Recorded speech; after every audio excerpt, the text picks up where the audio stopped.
Hey you guys, so we are back in the reptile house again today and we're going to talk a little bit about our Guatemalan beaded lizards.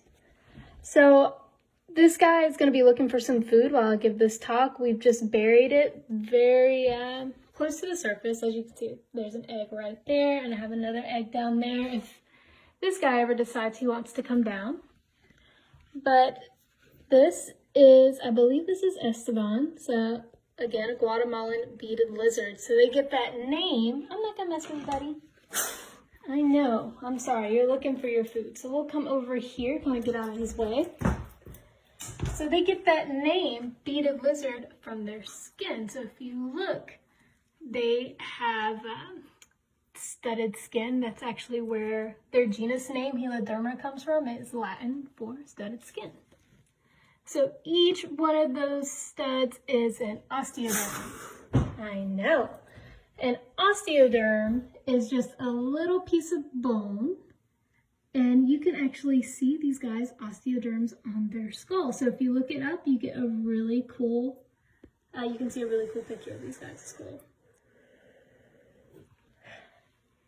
So the Guatemalan beaded lizard is one of 5 species of venomous beaded lizards. But their venom is a little different than that of like a snake. So I know, I'm sorry, I'm gonna back up. So a snake uses its venom to, they inject their prey. A beaded lizard, they're pretty slow. I don't know if you can tell by how slow he's moving. So they're not gonna go after fast prey items. So they only use their venom for defensive purposes. So we're going to make sure we stay back from these guys.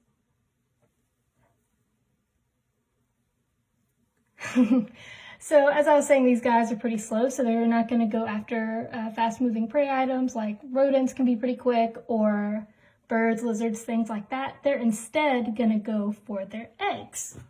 So these guys only eat in the springtime.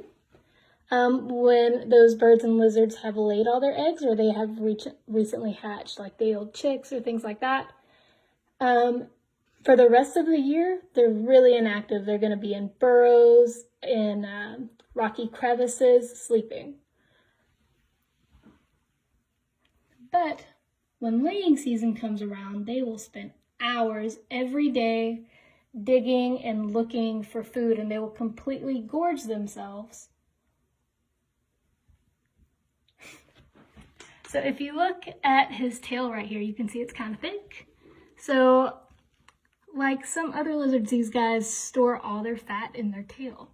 Because like I said, they only spend those few weeks every year out hunting and looking for food. So when they gorge themselves, they're going to store enough fat in their tails to last them throughout the rest of the year. They also use those tails as kind of like a brace or a kickstand when fighting other males. Luckily, we haven't seen very much of that here. We do a lot of things to prevent their fighting. So if there's food, we make sure we feed them in separate areas and that there's enough for both. But other than that, they don't have much reason to fight.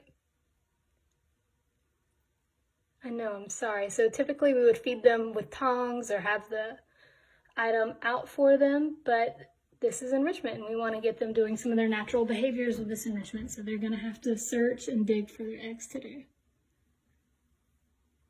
Oh, you almost got it. And so with an animal that is spending the majority of its time asleep, and then for those few weeks they're gorging themselves, they have to be really good at regulating their blood sugar. So the Guatemalan beaded lizard actually has a hormone that's being studied right now in their blood that helps with regulating their blood sugar.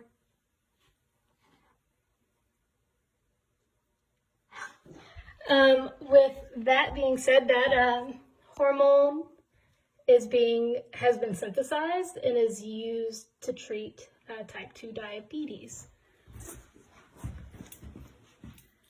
This particular hormone has been observed having longer lasting effects than the insulin regulating hormones in human blood.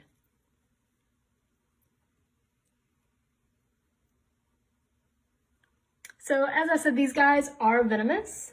They don't have fangs or inject with their fangs like a venomous snake would.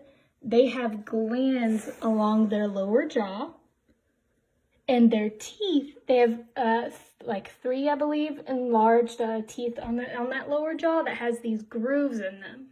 So when they administer like a defensive bite, they are going to create a wound with those teeth, and then they're going to have to kind of chew, and then that gland is going to send the venom up through the grooves of that teeth and into the wound of the person or thing that they have bitten.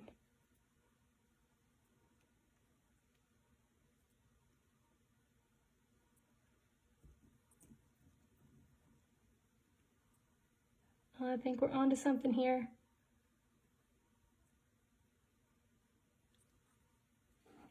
So these guys' population numbers are decreasing, mostly because of myths or,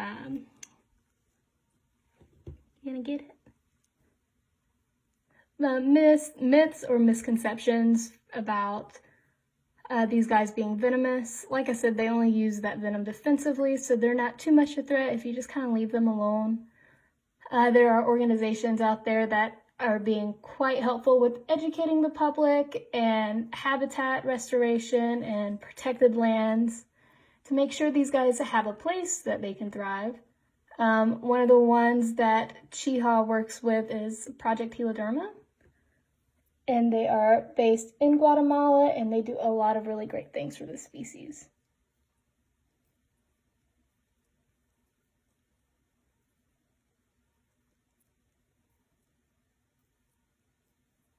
And as you can see, this is how slow these guys move. There we go, awesome. It only took you 10 minutes. All right, this guy has found his enrichment item. His brother's still pretty sleepy, so we're not gonna bother him. And I think we're gonna leave it off at that. You guys all stay safe and have a great day.